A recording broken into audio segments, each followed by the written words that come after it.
안녕하십니까, 변학수입니다. 오늘 공부 특강인데요. 사실은 저는 공부라는 한국에서 의미하고는 조금 다른 감성 문제, 그 다음에 독서 문제를 어떻게 할 것인가 하는 문제를 들고 나왔습니다. 여기 나오기 전에 이미 여기 오시는 학부모님들이 다행스럽게도 초등학교 학부모님이라는 것을 알고 왔습니다. 맞는가요? 네.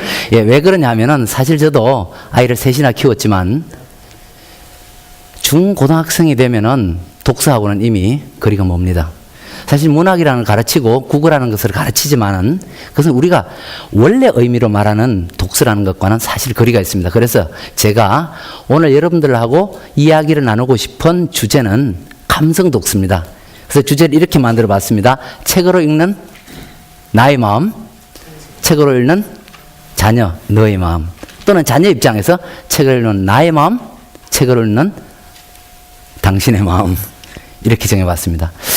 사실 감성 독서라는 것은요, 없는 개념입니다. 제가 만들어 봤습니다. 한번 어떻게 독서를 이성적으로 또는 정보를 얻는 이런 독서에서 벗어나서 정말 감정을 갖고 또 내면을 갖고 읽어낼 수 있는가, 이것이 저한테는 굉장히 중요한 문제였었어요. 왜냐하면은 제가 사실은 그 이전에 문학치료나 독서치료 같은 여러 가지 프로그램을 해보면서 얻은 경험, 그 다음에 또 얻은 감정 때문에 그렇습니다. 그래서 제가 작년에 감성독서란 책을 이렇게 펴냈습니다.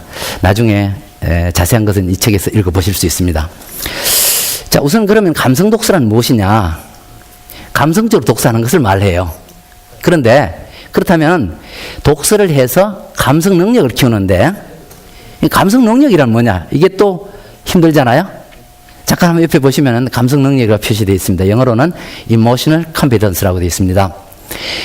감성 능력이란 감정을 정확하게 지각하고, 내 감정이 지금 화가 나는지, 아니면 지금 기쁜지, 아니면 슬픈지, 아니면 밉기도 하고 사랑스럽기도 하고, 또 화가 나기도 하고 한편으로는 속이 시원하기도 하고, 이런 복합 감정인지 그 감정을 알아야 되고요. 두 번째, 또 그 감정을 표현할 수 있어야 됩니다. 근데 사실 많은 부분 우리 부모나 아이들은 감정을 거부당하거나 감정을 억압당하기 쉽습니다. 그렇죠?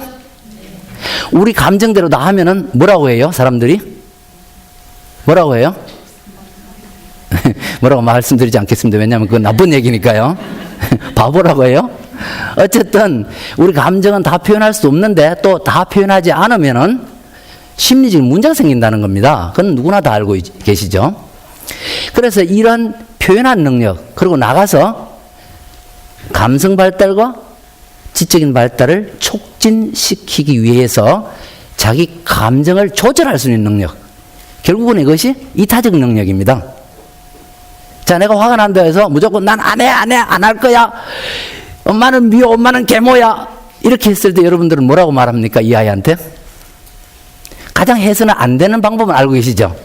때리는 거죠? 또 아니면 욕하는 거죠?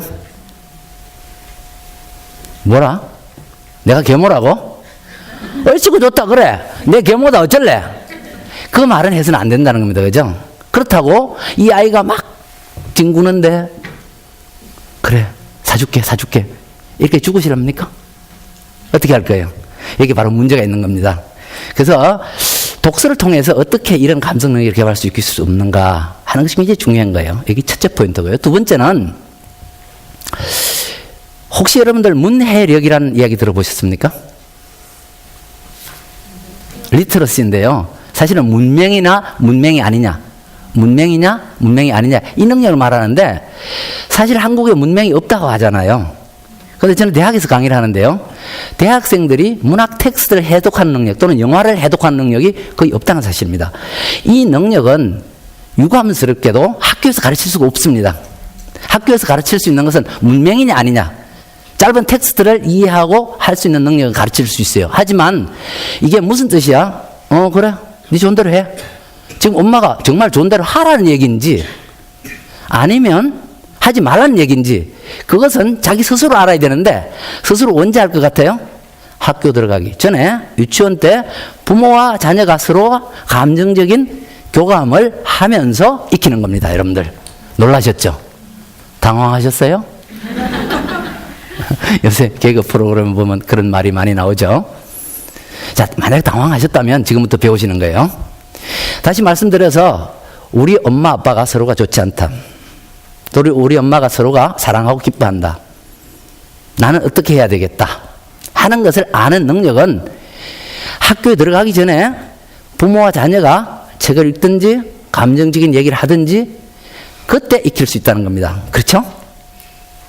우리 학생 저기 앉아 있는데 네, 대답을 하지 않는데 속으로는 아마 그렇다고 생각할 거예요. 그러니까 이 능력이 떨어지면은 어떤 문제가 발생할까요? 우리가 사회적으로 가장 지금 여러 가지 사회적인 범죄, 심리적인 범죄가 많이 나오는데 그 중에서 대표적인 게 사이코패스 문제죠. 사이코패스는 어떤 사람들을 말하는가요? 이 사람들이 어디로 가나요? 범죄인으로 확정되면 어디로 가나요? 감옥으로 가죠. 사실은 정신병동으로 먼저 가야 됩니다. 왜냐하면은 이 사람들은 감정이 등록이 안 됐어요. 감정 구별을 못 합니다. 조금 이따 다시 이야기하겠지만은. 그러니까 책을 읽어도 이 책에서 무슨 말을 하는지를 감정이 등록이 되고 감정을 회상할 수 없으면은 알 수가 없다는 겁니다. 그래서 여러분들이 갖고 있는 텍스트 보면 이런 사례들이 있어요. 어떤 학생과 선생님이 이렇게 대화를 하는 거예요. 예, 사랑하는 게 뭐야? 그러니까 좋아하는 거요. 그럼 좋아하는 건 뭐야? 사랑하는 거요. 여러분 무슨 대화를 들으셨나요? 혹시 여기 선생님 계시나요?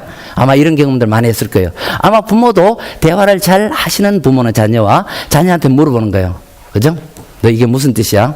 지금 내 손가락 끝 같은 당신 이게 무슨 뜻이야? 하라고 물었을 때 학생이 뭐 손가락 끝 뭐 그냥 부드럽다고 이렇게 말할 수도 있지만은 아 이게 정말 감각할 수 있는 나의 상대란 뜻이에요. 이런 경험을 해보셨습니까? 이럴 때 이 아이는 감성적으로 잘 갖춰준 아이, 감성 능력인 아이 또는 감성 능력 있는 부모라고 얘기할 수 있습니다. 한 걸음 더 나가서 학교에서는 이런 일도 종종 있다고 그래요. 책 읽어보라 그러면 대충 학교에서 보면 토론을 하는데요. 사실은 문학 독서는 토론이 되지 않습니다. 문학 독서를 하고 부모와 자녀가 토론 한번 해보세요. 싸움 나요. 그죠? 넌 그럼 이런 애가 좋다고 생각하니? 아, 그러면 엄마는 그런 엄마가 좋아? 이렇게 나올 수가 있다는 겁니다. 독서는 토론할 수 있는 것이 아니에요. 왜냐하면은 자기 세계의 표현이자 자기 감정의 표현이기 때문에 그래요. 그래서 가끔씩가다 학교에서 이런 일이 벌어진답니다. 이거 어느 선생님이 쓴 얘기인데요. 독후감 과제를 내주면 대부분 아이들이 붕어빵 찍어내듯 비슷한 구조의 생각을 담아온다. 선생님이 권해 주셔서 우연히 서점에 들렀을 때 책 표지가 강한 인상을 남겨서 이렇게 시작을 한답니다. 그러고 나서 곧바로 곧 두꺼워서 왠지 제목이 딱딱해 보여서 등의 이유를 들어서 처음엔 확 당기지 않았음을 고백을 한답니다. 그리고 그 동기와 아무 관련 없이 뭘 할까요? 줄거리를 요약합니다. 자기 감정을 쓰는 게 아니고 자기 느낌이나 자기 정서를 쓰는 게 아니고 그 다음에 줄거리와 관계없는 뭘 써요? 교훈을 씁니다. 교훈. 아, 난 이제 앞으로 이렇게 살아면 안 되겠다. 또는 이제 난 그날 엄마한테 계모라고 했지만은 이제 앞으로는 계모라고 하면은 안 좋은 학생이니까 그렇게 하면 안 되겠다라고 쓴답니다.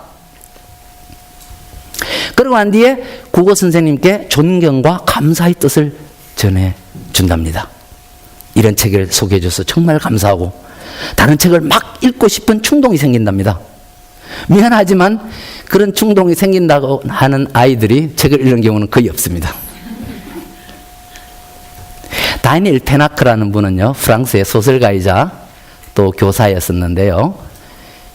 소설처럼이란 책에서요, 자기가 독서하게 한 경험을 옮겨놓고 제일 처음에 이렇게 쓰기 시작합니다.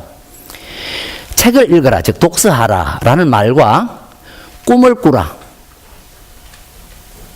그리고 사랑하라, 이 세 가지 동사는 또 여러 가지 다른 게 또 많겠지만 명령형이 안 된답니다. 명령형. 자, 너 여러분들 다 경험해 보셨을 겁니다. 너 이 남자랑 사랑하고 결혼해. 됩니까? 그러면 그럴수록 점점 더 안 하죠. 너 책 읽어. 그러면 그럴수록 점점 더 책을 읽지 않는다는 겁니다. 잘 아실 겁니다. 저는 정말로 깊이 많이 느끼고 반성했습니다. 제가 책을 읽게 내 자녀한테 얘기한 것에 대해서 많이 후회하고 있습니다. 제가 무슨 뜻인지 아시겠습니까? 꿈을 꾸라. 꿈을, 야, 너 오늘 밤에 용꿈 꿔? 그렇게 말하잖아요? 꿈이 그렇게 꺼지나요? 안 되죠? 아마도 제가 보기에는 반대로 하는 게 더 적합할지도 모르겠어요. 첫째, 꿈꾸지 마라. 넌 미래에 대해서, 내가 살아봤어. 여러분들 아시죠? 제 나이? 제가 30 넘었거든요? 그리고 품절남인데요. 이렇게 살아봤지만, 꿈꾸는 거, 꿈꾸지 않는 거, 이거 마음대로 할 수가 없어요. 사랑하는 거, 사랑하지 말라 그러면은 훨씬 더 사랑하죠. 그죠? 근데 쟤는, 딴 애는 다 만나도 되는데 쟤는 만나지 마. 이렇게 했을 때 꼭 걔만 만나고 싶어요. 그죠? 그래서 사실은 독서도 어떻게 하면 좋을 것 같습니까? 예, 그렇습니다. 책 읽지 마라 하고 책을 감춰야 해요. 다시 한번 말씀드릴게요. 가장 어리석은 행동이 자녀한테 내가 이 책 읽으면 이게 정말 재밌더라. 너 좀 읽어봐. 라고 말하는 거예요. 어떻게 할까요? 제가 한 가지 방법만 소개해 드릴게요. 여러분들한테. 어떻게? 책을 읽고 있는 거예요. 소개시키고 싶은 책을 읽고 있다가 자녀가 오고 들어오는 거예요. 그때도 막 빠져 있다가 딱 들어, 어머나! 하고 감추세요. 아시겠죠? 제가 농담하는 것 같습니까? 실제 경험이에요. 그리고 꼭 너 저리 가 해놓고 어딘가 감춰 놓으세요. 미안하지만 그때 조금은 알 수 있는데 감추세요. 너무 깊이 감추면 얘가 못 찾는다는 겁니다. 아시겠죠? 그러면 혹시 읽을지 몰라요. 100에 하나 정도요. 여러분, 독서가 뭡니까? 실제로 우리가 어떤 생각하면 학교의 성적을 잘 맞기 위해서, 또는 어떠한 사상, 또 어떤 세계를 잘 이해하기 위해서, 또는 어떤 사람의 마음을 알기 위해서 이렇게 말하는데, 사실은 우리의 독서는 다양하게 너무나 많습니다. 이를테면 암에 걸린 사람이 어떤 좋은 음식을 먹으면 빨리 나을 수 있을까, 이런 책도 있어요. 그죠? 어떻게 하면 회사를 잘 경영할까, 이런 경영에 관한 책도 있어요. 그렇죠? 또 어떻게 하면은 좋은 대학을 들어갈까, 이렇게 해서 보는 책도 있어요. 하지만 제가 오늘 여러분들한테 말씀드리는 이 독서의 대상은 그런 책들이 아닙니다. 그보다는 어떻게 하면은 내가 나의 감정을 조절할 수 있고, 다른 사람을 이해할 수 있고, 또 이럴 때는 직접적으로 표현하지 않았지만 어떠한 느낌일까 하는 부분들을 알아낼 수 있는 그런 텍스트들, 그죠? 우리의 감정의 정화를 가지고 올 수 있는 것들, 이런 것들이 굉장히 중요합니다. 그래서 이제부터 감정이 뭔가 하는 문제로 넘어가서 그럼 감정에 대해서 한번 살펴봐야 됩니다. 이 보통 사람들이 감정이 뭐냐 그러면 감정이 뭔지 다 아시죠? 근데 감정이 뭔지를 말해보세요. 그러면 그때부터 당황스럽습니다. 왜냐하면 이 감정이라는 게요, 인간이 되면서부터 동물하고는 다른 반응을 보이기 때문에 그렇습니다. 그죠? 얘가 이제 혼나요. 엄마한테. 그죠? 그리고 너 앞으로 그러면 안 돼. 엄마가 너를 미워해서 때린 거야. 미워하지 않아서 때린 거야. 그럼 어떻게 말해요? 엄마가 미워하지 않아서 때렸어. 뭘 미워해놓게 때렸지. 이렇게 실제로 자기 감정에 들은 것을 그대로 표현하는 사람은 거의 없다는 겁니다. 하지만 다행스럽게도 세계 어느 나라에 가더라도 이 감정 체계는 같다는 겁니다. 그렇죠? 그것이 이제 기초적으로 6가지 감정 체계가 있습니다. 우리 뇌 중에서요, 제가 이제 그림을 보여드릴 수가 없어서 그냥 말씀드리겠습니다. 뇌 중에서 가장 오래된 뇌가 뇌간입니다. 척수라고 하는 부분 있잖아요. 연결된 부분이죠. 이것을 우리는 파충류뇌라고 합니다. 이 뇌는 동물이나 우리 인간이 공유하고 있는 부분입니다. 충동을, 또는 숨 쉬는 거, 맥박 뛰는 거, 이런 것을 우리가 뭐 감정적으로 느끼거나 생각하지 않아도 계속 작동하고 있죠. 그 다음에 발달된 부분이 대뇌 변연계라고 하는 부분입니다. 이 부분에서 감정을 조절하고 있고요. 그 다음에 신피질뇌라는 것은 이제 인간만이, 특수하게 인간이 되면서 영장류부터 이렇게 만들어지기 시작하는데 인간이 더 크죠. 우리가 보통 이제 일반적으로 머리가 큰 사람이 머리가 좋다고 말하잖아요. 그죠? 예, 뭐 상당히 개연성이 있는데 꼭 그런 것만은 아닙니다. 실제로는 그 신피질 뇌에 있는 주름이 많아야 합니다. 그래야 저장을 많이 할 수 있으니까요. 이제 원숭이보다는 인간이 제가 정확하게는 잘 모르겠습니다. 이것은 확실히 모르겠는데 한 3배 또는 모르겠어요. 더 많습니다. 그런데 중요한 거는 이 뇌간하고 대뇌 변연계까지, 감정 조절하는 데까지는 서로가 공유를 하고 있어요. 인간이나 동물이나.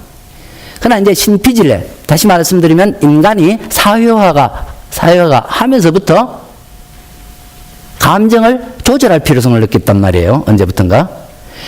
그래서 마치 우리가 이제 속된 말 이런 표현을 하잖아요. 내 머리 뚜껑 열렸다 이런 표현을 쓰죠. 그 말은 나의 이성적인 뇌가, 즉 전전두엽에서 감정을 다스리지 못하고 판도라의 상자처럼 열렸다 이런 뜻이죠. 그렇죠? 그러니까 이 감정을 조절하는 능력, 다시 말하면 이런 감정을 조절하는 능력, 이 감정 조절이 잘 안 되는 경우는 이제 여러분들 잘 아시다시피 지난번에 대구 지하철 참사 있을 때 트라우마라고 그러잖아요. 그런 것은 조절 안 되죠. 너무 강한 적을 받았기 때문에 편도체가 항상 활성화되어서 언제든지 그와 비슷한 것, 이를테면 뭐 연기만 봐도, 또는 지하철만 봐도, 또 지하철에 쓰인 것만 봐도, 또는 사람들 여럿이 있는 것만 봐도 바로 반응 오게 됩니다. 자, 그래서 이제 우리는 어떻게 그러면 이 감정을 조절할 수 있는 능력을 구할 것인가? 또 그 다음에 이 감정이 얼마나 중요한가? 이런 부분들을 알아야 합니다. 우리 생각에는 감정은 딱 머물러 있고 이성만 작동해서 그러면 공부가 잘 될 것 같죠? 전혀 그렇지 않습니다. 우리 기억력을 향상시키고요. 또 기억하는 자체가 감정적인 도움이 없이는요, 전혀 기억이 되지 않는다는 것을, 즉 등록이 되지 않는다는, 저는 이제 각인이 된다는데 각인이 되지 않습니다. 수천 년 전부터 인간이 기억을 오랫동안 많이 해왔습니다. 특히 종교적인 집단에서는 그들이 믿는 신을 기억하기 위해서 여러 가지 방법을 많이 사용했는데, 그 중에서 가장 대표적인 것이 바로 감성적인, 또 감정적인 저장입니다. 우리 인상에, 우리 기억에 오래 남기기 위해서는 감정적으로 해야 되는 거예요. 그러니까 이런 기억력, 그다음에 사회적인 도덕적인 행동, 또 때로는 빠른 결정, 그죠? 이런 것들을 위해서 감정이 원활하게 작동을 해야 됩니다. 그 외에도 굉장히 중요한 문제들이 많죠. 예를 들어서 내가 피곤한데 짜증이 나거나 이런 느낌이 안에 없다면 어떻게 될까요? 우리는 계속해서 공부를 하는 거죠. 또는 계속해서 일해서 죽게 됩니다. 또 배우자나 또는 이성을 좋아하는 감정이 안 생긴다면 어떻게 될까요? 인류는 자기 종족을 보존할 수 없겠죠. 또 만약에 하루 강아지 본모수인 줄 모른다는 것처럼 두려움이 없다면 어떻게 될까요? 포식자로부터 잡아먹힙니다. 물론 인간 사회에서는 이제 직접적으로 잡아먹히는 거 말고요. 이를테면 이제 상관한테 조심을 해야 되는데 말을 함부로 한 거예요. 뭐 어떤 뭐 그런 자리에서. 그럼 어떻게 되나요? 자기는 공포를 느끼고 있지 않은 거고요. 결국은 손해보게 되는 거예요. 그래서 감정이 굉장히 중요하다는 겁니다. 오늘 제가 이제 이러한 맥락에서 여러분들한테 이 감성 능력을 그렇다고 매일, 그죠? 너 기뻐해라, 너 화내봐라, 이렇게 연습할 수 있는 건 아니거든요. 특히 화 같은 건 그 자리에서 화내보라는 데서 화를 낼 수 없다고 해요.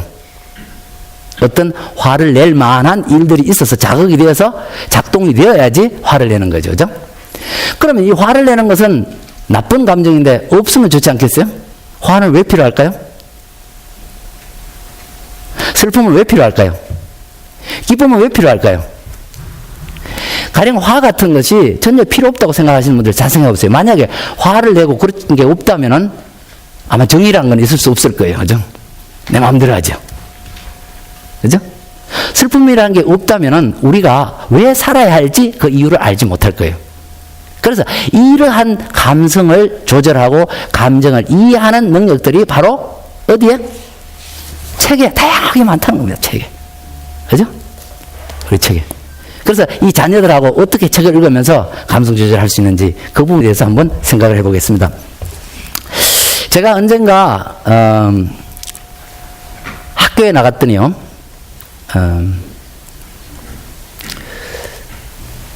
학교가 아니라 죄송합니다.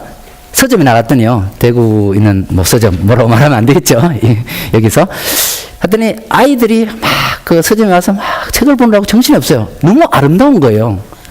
그래서 뭘 보나 하고 초등학생들이 봤더니 마법의 설탕 두 조각, 이 책을 많이 보겠더라고. 그래서 제가 아니나 다를까 한번 봤어요. 그리고 또 제가 자주 이제 이런 어떤 뭐 독서치료나 이런 데서 많이 사용하기도 하는데요.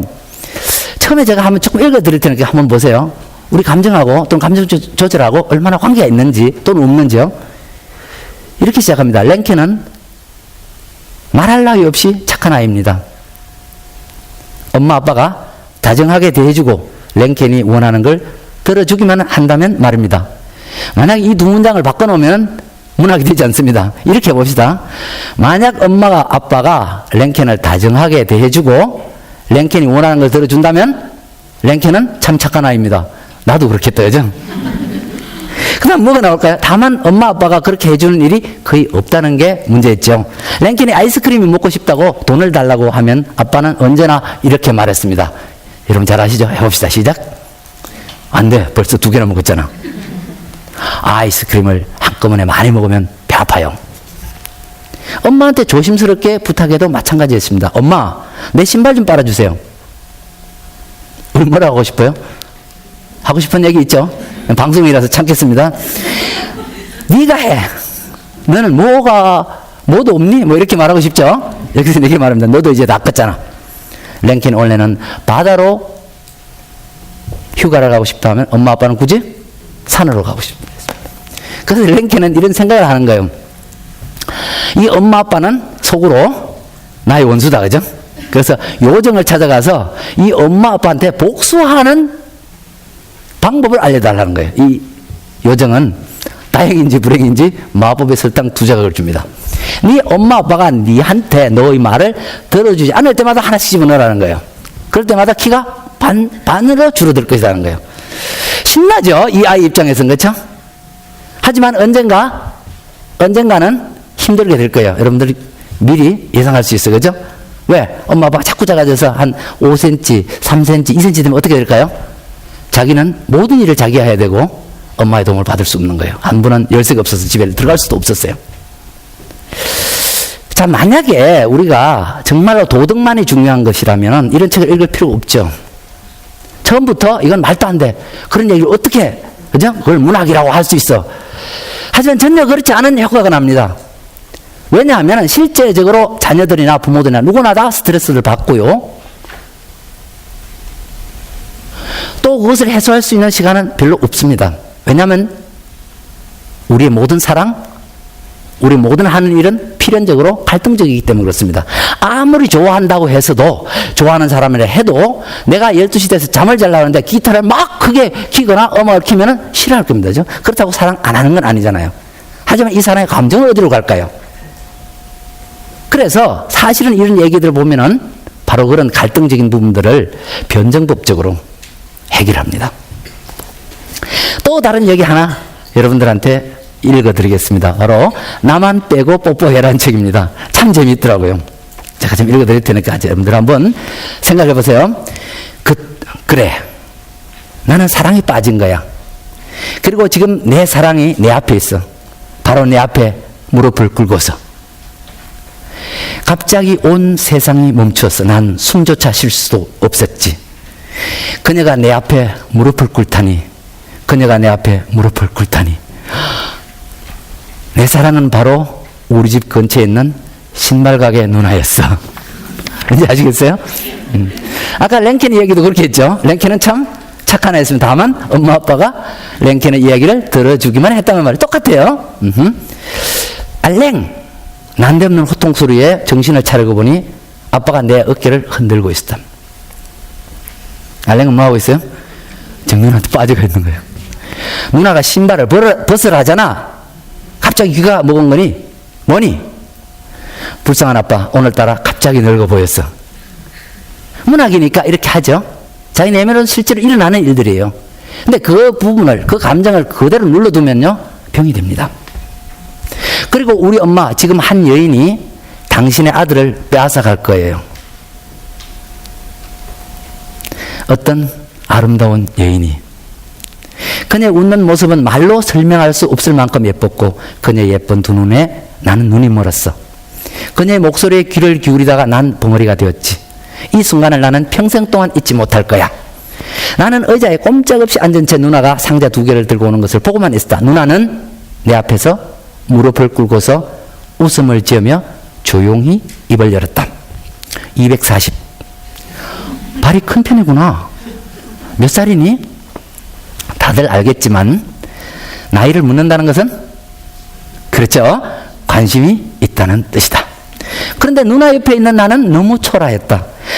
아름다운 누나에 비하면 나는 새끼 두더지 같았다. 땡전도 한 푼 없는 주제에 아빠 지갑만 믿고 아빠에 이끌려 공주님에게 신발 따위나 사러 올 수밖에 없으니까 나는 올챙이야. 하루 강아지야. 알에서 막 나온 병아리야. 그런 내게 공주님께서 말을 걸다니. 11살이요. 나는 들릴 듯 말 듯 조심스럽게 대답했다. 다행히 아빠는 못 들은 것 같았다. 사실 나는 11살이 아니다. 이제 겨우 꽉 찬 9살이다. 2살이나 올렸는데도 20살의 승리에 비하면 어려도 너무 어리다. 여기까지 읽을게요. 벌써 여기서는 우리가 소위 사회에서 말하는 도덕적인 룰, 도덕적인 법칙을 깨는 게 너무 많아요. 그죠? 몇 번 거짓말했나요? 그죠? 감정을 얼마나 속였나요? 그죠? 그 다음에 아빠, 엄마를 얼마나 저주했나요? 그죠? 하지만 이러한 문학에서의 감성 훈련은요, 우리가 현실에서 할 수 없는 이야기들을 체험해보게 함으로써 조금 더 전문적인 얘기로 하자면 추체험한다고 합니다. 자기 실제로 체험하는 건 아니니까요. 우리는 보통 이걸 갖고 뭐라고 하나요? 간접 경험. 이렇게 배우죠. 그러니까 학교에서 수능 시험에서 어떤 시인의 시작품, 어떤 소설가의 소설작품 딱 내놓고 답이 무엇인가요? 1, 2, 3, 4, 5. 여기서 설명할 수 없는 것들이 바로 독서의 감정에 포함되어 있다. 이 말씀입니다. 문학에서는 우리를 강요하지 않습니다. 가령 톨스토이의 사람에게는 얼마나 많은 땅이 필요한가 한번 보세요. 여기도 보면은 감정이 정말 작용하고 있다는 걸 알아요. 도시에 사는 언니가 시골에 사는 동생에게 왔어요. 야, 니들은 왜 이렇게 속된 말 합니다. 찌질하게 살아. 이게 더럽고 냄새나고, 그죠? 그랬더니 동생이 여기 얼마나 좋아. 이 자연에 사는 게 얼마나 좋아. 누나야말로 근심과 불안 언니야말로 근심과 불안 가득한 도시에서 어떻게 살아. 그 옆에서 여동생의 남편이 듣고 있습니다. 박흠이라는 사람이었습니다. 그 얘기를 가만히 듣고 있다 보니까 사실이지 시골에서는 땅만 많으면은 정말 도시 생활이 부러울 것이 없는 것 같아요. 그래서 그때부터 땅만 있으면 되겠다. 정말 그러면 진짜 도깨비도 무섭지 않아. 그래서 도깨비가 이 박흠이라는 사람한테 어떤 영향력을 발휘해서 마치 요정이 랭켄한테 어떤 마법의 설탕 2조각을 주듯이 이 사람이 많은 땅을 가질 수 있게 합니다. 그래서 이렇게 저렇게 땅을 많이 싸게 살 수 있는 데를 사다가 끝내는 어디로 갑니까? 어떤 지방에 가는데 여기서는 땅을 몇 정보, 즉 넓이로 파는 것이 아니라 시간으로 파는 데를 가는 거예요. 시간. 시간으로 팔다니요.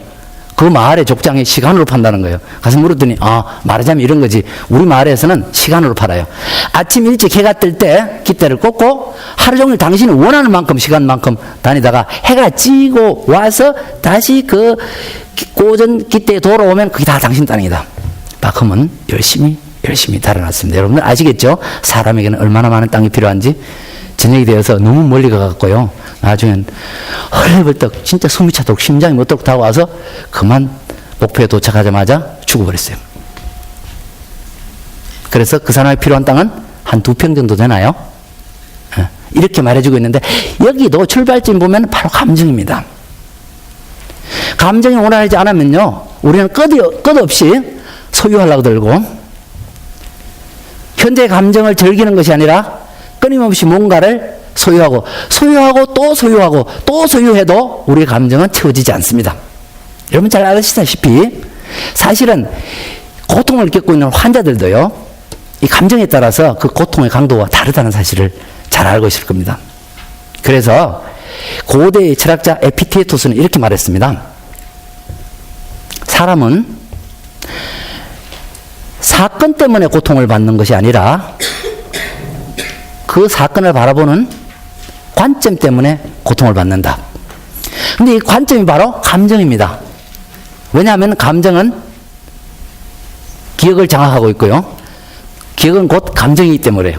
지금까지 해온 기억들이 곧 나의 관점을 만들었습니다. 여러분들 생각을 해보세요. 난 이 사람이 좋아. 난 또 저 사람이 싫어. 라고 말할 때는 아무 이유가 없는 겁니다. 다만 내 감정에 비춰서 그렇다는 겁니다. 내가 그러한 종류의 사람, 그런 스타일의 사람을 싫어했다 이겁니다. 이해가 되나요? 그래서 사실은 학교 들어가기 전까지 아이들이 바로 그냥 얼굴 표정 보고 연습하는 것이 아니라 이러한 상황에서 자, 엄마가 엄마한테 또는 아빠한테 무엇을 요구할 때 내가 그것이 이루어지면 기뻐하고 이루어지지 않으면 슬퍼하거나 불안해하거나 또는 기분이 안 좋을 테죠. 분노할 테죠. 이럴 때 어떻게 감정 조절을 해야 될지 이런 부분들은 우리가 직접 그 아이와 대화를 통해서 또는 이런 독서를 통해서 나눌 수밖에 없어요. 너는 이때 네가 만약에 랭켄이라면 너는 어떻게 했을 거야? 그 있는 감정을 그대로 받아주어야 합니다. 그렇지 않고 억압을 하거나 또는 과대한 나만의 도덕적 체계로 끌고 갈 때 항상 문제가 될 수 있습니다. 그러니까 실제로 공부하거나 공부를 잘하거나 공부를 잘하지 못하거나 하는 문제들은 이미 그 사람의 감정 상태하고 밀접한 관계가 있습니다. 왜냐하면 이 감정의 배경은 두 가지겠죠. 첫째 하나는 욕구입니다. 욕구 충족되느냐 안 되느냐, 몸이 아프냐 안 아프냐. 둘째는 감각입니다. 우리가 감기에 걸리거나 몸이 아프면은 감각이 없어지죠. 입맛이 없어지고 냄새를 맡을 수 없고 그 다음에 이렇게 건드려도 내가 팔이 있는지 없는지 모를 정도입니다. 그래서 실제로 여러분들의 책을 통해서 단지 거기서는 감정 상태뿐만 아니라 여러 가지 감각 훈련도 할 수 있어야 됩니다. 감각 훈련 한번 해볼까요? 자, 애가 책을 읽고 있어요. 책을 열심히 읽고 있어요. 근데 가서 우리 아들 커피 끓여오면서 책 열심히 읽래. 근데 이래 건강이 약해지면 어때? 이러면은 아들은 갈등을 느끼게 됩니다. 늦게까지 읽는데 커피를 끓여오는 건 뭔가요? 계속 하는 얘기잖아요. 그리고 또 몸 약해질 때 이러면 엄마가 빨리 자란 뜻이죠. 그죠? 이런 복합 감정 갖고 있을 때 인간이 가장 힘들다고 해요. 엄마가 지금 나를 사랑하는지 안 하는지 모르게 되는 거예요. 그렇죠? 그것보다는 정말로 이 아이와 대화를 해야 되는 거죠. 이렇게 할 일이 많아? 내 생각에는 지금 자는 것이 맞다고. 커피 끓이고 오지 마세요. 이해하셨죠? 네. 책을 읽을 때 주의해야 될 점을 말씀드릴게요, 이제. 자, 그러면 책을 읽고 그냥 어떻게 이제 대화를 해야 되잖아요. 그냥 이렇게 했는데, 자, 그러면 엄마는 랭키는 어떻게 생각해? 이런 아이? 어떻게 말해요? 잘했다 할까요? 그럼 나도 키가 반으로 줄어들 수 있는데. 또 아니면은 이 옆집 누나 무려 몇 살 차이에요? 11살 차이인 누나하고, 물론 요새는 뭐 자주 그런 일이 많이 있으니까 상관은 없겠지만요. 뭐 축구선수, 뭐 기성용 선수도 저 나이 많은, 한혜진 씨랑 결혼했고요. 예, 물론 좋습니다. 그런데 어쨌든, 우리가 원하는 바는 아닐 거 아니에요. 그죠? 그래서 대화를 할 때 주의할 점이 있습니다. 그게 뭘까요? 하는 겁니다. 우선, 사실은 많은 사람들이 자기 감정은, 즉 자기는 감성 훈련이 잘 돼 있다고 봅니다. 그리고 자녀가 문제고 또는 자녀 입장에서는 부모가 문제라고 생각을 하고 있습니다. 근데 우선 자기부터 이것이 이제 제가 원활한 감성 훈련이 돼 있는지 한번 살펴보는 게 중요합니다. 그죠? 여러분들이 지금부터 말씀드리면은 한번 맞춰보세요.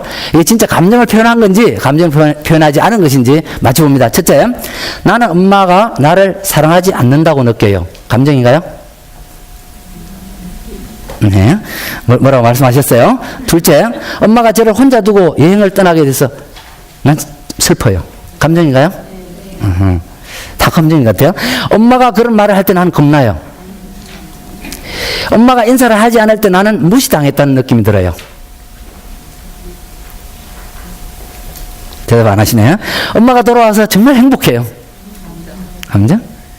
엄마를 때려주고 싶은 느낌이에요. 괜찮죠? 나중에 편집하세요. 엄마가 내게 해준 것에 대해서 좋게 느껴요. 나는 보잘것없어요. 그 다음에 마지막입니다. 나는 빨리 하라는 소리 들으면 초조해요. 끄떡끄떡 하시는 거 보니까 잘 아시는 것 같아요. 자, 적어도 나는 사랑하지 않는다고 느껴요. 엄마가 나를 사랑하지 않는다고 느껴요는 감정이 아닙니다. 왜냐하면은 느낌이 아니라 판단이나 생각이거든요. 보세요. 이렇게 해도 돼요. 나는 엄마가 나를 사랑하지 않는다고 생각해요. 다를 바가 없잖아요. 뭐뭐 했다고 이런 게 나오면 거의 다 감정이 아닐 가능성이 많아요. 자기 감정을 감추는 거죠. 두 번째, 엄마가 저를 혼자 두고 여행을 떠나게 되어 슬퍼요. 이거는 정말 감정입니다. 그죠? 물론 연기하는 거 빼놓고 연기하는 경우도 있어요. 저는 그게 아니라 아주 진정하게 얘기할 때. 그런데 아주 애매한 게 있어요. 엄마가 내게 뭐 해준 것에 대해서 참 좋게 느껴요. 이게 좋다는 게 판단인지 아니면 감정인지 모른다는 거예요. 그죠? 그 다음에 나는 보잘것없어요. 이 판단 생각은 아닌데, 아까 말씀드린 것처럼 무슨 슬픔이 계속되면 우울증처럼 약간 그런 거예요. 자기를 학대하고 비하하는 거예요. 원활한 감정 상태가 아니라는 겁니다. 이렇게. 그래서 우선 우리가 감정이 원활한지 안 하는지 대화할 때, 가령, 넌 이때 이 알랭이라는 아이를 어떻게 봐? 오픈하는 게 좋아요. 대화하실 때. 알랭이 얘는 그냥 이런 나이 많은 여자하고 결혼을 하고 이렇게 하면 어떻게 해? 이것은 좋지 않습니다. 그죠? 감정적인 표현들, 감성적인 너의 생각, 너의 느낌을 원하는 거예요. 초등학교 아이들이 중학교만 딱 가면요, 절대 감정을 표현하지 않습니다. 저도 저희 막내 아이랑 소통이 참 힘들었어요. 초등학교 때까지는 책도 많이 읽더라고요. 방학 때 한 100권씩 읽고 이랬어요. 그래서 얘는 천재구나. 5살 때 시도 썼어요. 그죠? 아빠, 내 시 쓴 거 보세요. 분수래, 분수. 분수는 두 팔을 활짝 펴고 공중에서 뛰어내린다. 그래서 의자 갖다 놓고 위에 올라가서 막 뛰어내리면서 이렇게 하는 거예요. 그렇게 생각했는데 중학교 들어가니까 자기 애인한테 가더만요. 그 애인이 누군지 아세요? 컴퓨터입니다. 그러니까 중학교 가기 전에 적어도 초등학교 5학년 때부터 인지가 달라지거든요. 차츰차츰 사춘기라고 하잖아요. 자기 세계를 구축 하려들어요. 그래서 부모와 자녀도 그 이전까지 감성적인 소통이 많이 있어야 돼요. 그래야 나중에 가서 어떤 식으로 편파적이지 않은 그런 느낌을 가질 수가 있게 됩니다. 그러니까 아까 우리가 읽었던 나만 빼고 뽀뽀 여기 있어요. 예를 들어서 한번 보세요. 이런 질문들이 있을 수 있어요. 주인공은 신발집 누나를 매우 좋아한다는 느낌이 들어요. 이러면 감정일까요? 아니죠. 마치 독서를 토론할 때나 비슷한 결과가 일어난다는 겁니다. 그 아이가 어떤 느낌을 가든지 판단하지 말고 해석하지 말고 가치평가해서는 안 된다는 겁니다. 우리 인간이 가장 불행할 때가 언젠가 하면 언제라고요? 판단받을 때입니다. 가치평가할 때 애에게 너 뭐가 되고 싶니? 나는 하얀 모자를 쓴 백의의 천사 간호사가 되고 싶. 의사가 된다고 그래야지 뭐 간호사 얼마나 창피해. 그렇게 하면 그 다음부터는 다시는 얘기하지 않습니다.